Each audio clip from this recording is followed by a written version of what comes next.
Je perçois aujourd'hui les périodes de frustration de ma vie très différemment parce que de façon cyclique, de façon répétée. Je me rends compte que ce sont des périodes de ma vie qui m'apprennent à respecter et honorer ce qui me reste. Souvent, les périodes de frustration dans lesquelles je me trouve correspondent à des moments de transition dans ma vie, correspondent à des moments où je suis en train de faire le pas entre mon identité précédente et la personne que je suis amené à devenir.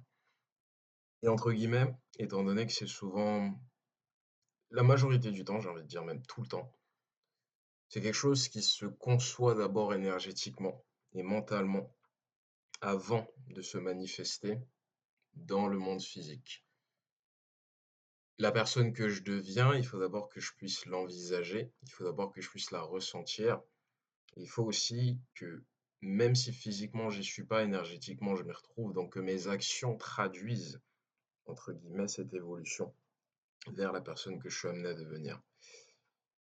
Là où ça devient un peu compliqué et un peu frustrant, c'est que on n'est pas toujours «conscient» entre guillemets des signes.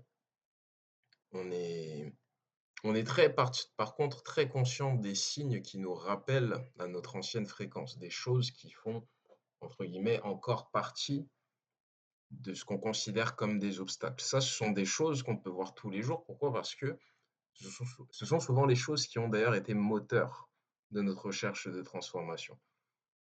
Ce qui fait que souvent, comme aujourd'hui, genre, j'étais, aujourd'hui, ce matin, genre, j'étais pas mal frustré en ce qui concernait ma situation financière.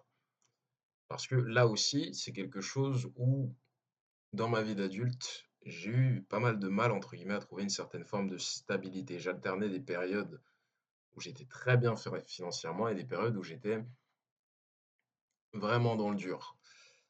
Et comme j'en suis encore énergétiquement peut-être à un stade où j'associe ma situation financière avec une certaine forme de liberté, parce qu'il y a tout un tas de choses que j'ai envie de faire qui nécessitent de l'argent, mettre des projets sur pied, voyager, bref, toutes les choses dont on peut, vouloir profiter dans cette expérience physique. Bah, quand ça prend un peu de temps et quand en plus de ça, tu sais que tu dois maintenir la fréquence à une certaine hauteur, du moins le plus régulièrement possible. Et que, bah, la vie suit son cours, donc il y a des choses qui se passent, il y a des événements, il y a des moments peut-être où il y a un truc qui casse et tu vas devoir le remplacer et tu sais pas comment faire parce que tu dois payer ça, ça, ça et tu pas encore, entre guillemets, financièrement incarné dans la réalité que tu voudrais. Ces moments-là, je constate, finissent toujours par me pousser vers, hem, ce qu'il, entre guillemets, «me reste» dans ces moments-là et je me rends compte que ce sont des choses qui sont probablement essentielles à la personne que je vais devenir, parce que ce sont des choses qui sont essentielles à la personne que je suis déjà. Et ces choses-là, ce sont les choses qui sont probablement qui revêtent le plus d'importance, peu importe la personne que tu deviendras à l'avenir, parce que réaliser qu'il y a beaucoup de choses en fait où je réalise que ouais, même si je suis dans une période de transition où je suis un peu à l'arrêt sur ça ou ça, bah, tant que j'ai ça, je suis bien, quoi. Et c'est des choses que je voudrais aussi emmener dans ma réalité, suivante. C'est difficile en fait de se défaire de tout ça. C'est très facile en fait quand on se concentre sur le changement, de se focaliser sur les signes du changement et de laisser entre guillemets ce qui est pérenne, de laisser ce qui est maintenu entre guillemets dans la fréquence, être mis un peu dans le même ballot que les choses dont tu veux te débarrasser. Et je pense que c'est pas un hasard, je pense que c'est par dessein, par concept, parce qu'en fait, c'est aussi la façon de Dieu, de l'énergie, de te montrer en fait, de ce qui reste important et ce qui restera important, peu importe la personne que tu es. Et c'est en ce qui me concerne, moi, c'est ma créativité, c'est ma capacité à exprimer des choses, à interagir avec les gens, mes affinités pour tout un tas de choses et l'amour que j'ai autour de moi aussi.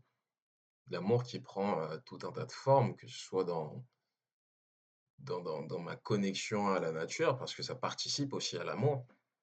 Le fait que je me sente bien quand j'aille dans la nature, le fait que je me sente bien quand je puisse méditer, tout ça, c'est des choses qui sont importantes et je dirais même que, justement, pour faire face à cette frustration et pour continuer, en fait, à nourrir la fréquence que tu essayes d'amener dans le monde physique, ce sont les choses vers lesquelles tu dois le plus te tourner quand tu es dans une période de transition. Parce que si tu ne te tournes pas vers ces choses-là, ce qui te reste, en fait, c'est ta frustration. Et là, tu commences à créer une dissonance énergétique entre ce que tu veux amener et l'endroit où tu te trouves. Heureusement pour moi, hem et heureusement pour toi, si tu arrives à t'en rendre compte, ce sont des choses qui sont pas là pour rien, en fait. C'est un parcours tout s'imbrique. Ce sont des choses qui sont là pour te faire réaliser que c'est aussi par là que va passer ta transformation. La personne que tu deviens est moins souciée est moins soucieuse, justement, des choses que tu n'as pas encore ou du moins dans le monde physique. Parce qu'elle a, entre guillemets, plus le besoin de créer une forme de transformation en elle-même pour accéder à ces choses, si tu comprends ce que je veux dire. La version la plus abondante de toi-même, la version la plus peu importe ce que tu essaies d'amener dans ta réalité, si tu essaies d'être sportif, si tu essaies d'être aligné, la version la plus, entre guillemets, la version finale, la version incarnée de ce que tu essayes de ramener, elle se soucie pas des choses de la même façon dont toi tu t'en soucies à ce moment. Et les choses qui te restent, les choses dans lesquelles tu peux toujours continuer à trouver de la joie, de l'amour, du calme, de la quiétude pendant que tu es dans cette période de transition, faut pas les négliger en fait. Ce sont comme des oasis énergétiques qui vont t'aider à traverser cette étape-là. Donc par exemple, pour moi, c'est de faire des vidéos parce que ça me coûte pas grand-chose, à part, du temps et de l'expression et au-delà de ça, ce sont des choses qui participent à me forger. Parce que ce sont des choses qui m'aident à m'exprimer, ce sont des choses qui m'aident à prendre de la place et ma voix prend de la place dans l'idée, dans la personne que je deviens, une voix qui prend de la place ou en tout cas a une forme de portée grâce à ces mots. C'est pour ça que je me suis lancé sur YouTube, c'est pour ça que je me suis lancé dans la musique. Les mots ont toujours été chez moi une source de «puissance» entre guillemets. Je me sens puissant quand je parle et je me sens puissant, d'autant plus puissant quand je parle malgré, les raisons que je pourrais avoir de ne pas le faire. Quand je dis des choses que j'ai peur de dire, même si j'ai la sensation que les conséquences vont être difficiles à assumer, parce que voilà, des fois quand on a à dire les choses, quand on doit laver son linge sale en famille et qu'on sait qu'à certains moments, on sera peut-être nous aussi vulnérables à certains mécanismes, mais que c'est important de parler de ces choses-là pour que des conversations puissent avoir lieu et que les problèmes puissent être résolus, ça me fait peur. Et c'est des choses qui m'arrivent avec des amis, avec de la famille principalement, mais c'est quand même des conversations qu'il faut avoir. Et je trouve énormément de puissance là-dedans.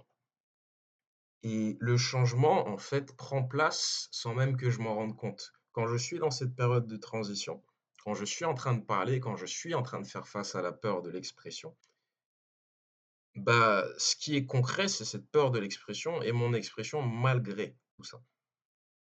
Et le changement, je me rends pas compte pendant, je me rends compte peut-être, une fois que la conversation est terminée ou qu'on a résolu le problème ou que je me suis rendu compte que OK, voilà où j'en suis, voilà où l'autre personne en est.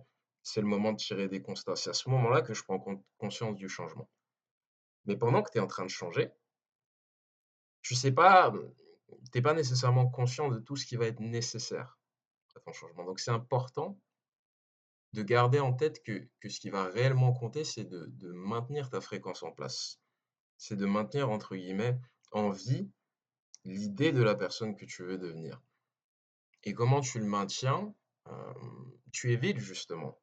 où tu essaies de limiter au maximum ou de recevoir de la façon la plus consciente possible toutes les choses qui vont avoir attrait à des émotions négatives, telles que la frustration, telles que le ressentiment, telles que le regret. Je ne dis pas que ce sont des choses qu'il ne faut pas ressentir, mais entre guillemets, quand elles sont là, faut pas nécessairement les voir comme quelque chose de ça signifie pas que tu es à l'arrêt, ça signifie que ce sont des choses qui sont en train d'être traitées et ça, j'ai eu beaucoup de mal à comprendre et je dis pas, hein, comme je l'ai dit, les transformations, c'est pas linéaire, ce sont des choses qui se passent de façon cyclique. Ce qui veut dire que tu arrives à un stage différent de ta vie et peut-être que tu vas ressentir du regret ou du ressentiment ou de la colère d'une façon différente de ce à quoi tu avais été habitué parce que toute ton énergie est en train de se réorganiser. Mais la fréquence que tu essaies de quitter, elle veut se maintenir en vie. La fréquence que tu essaies de quitter, elle a besoin de cette stase, ce qui veut dire qu'il va forcément y avoir une forme de clash, une forme de confrontation entre qui tu deviens et qui tu es. Et c'est par ça que ça va se manifester. Ce sont par ces émotions négatives. Ce n'est pas un signal de refus, c'est au contraire un signal de procession, de processus, si tu vois ce que je veux dire. Et comprendre ça, c'est très important, très, très, très important.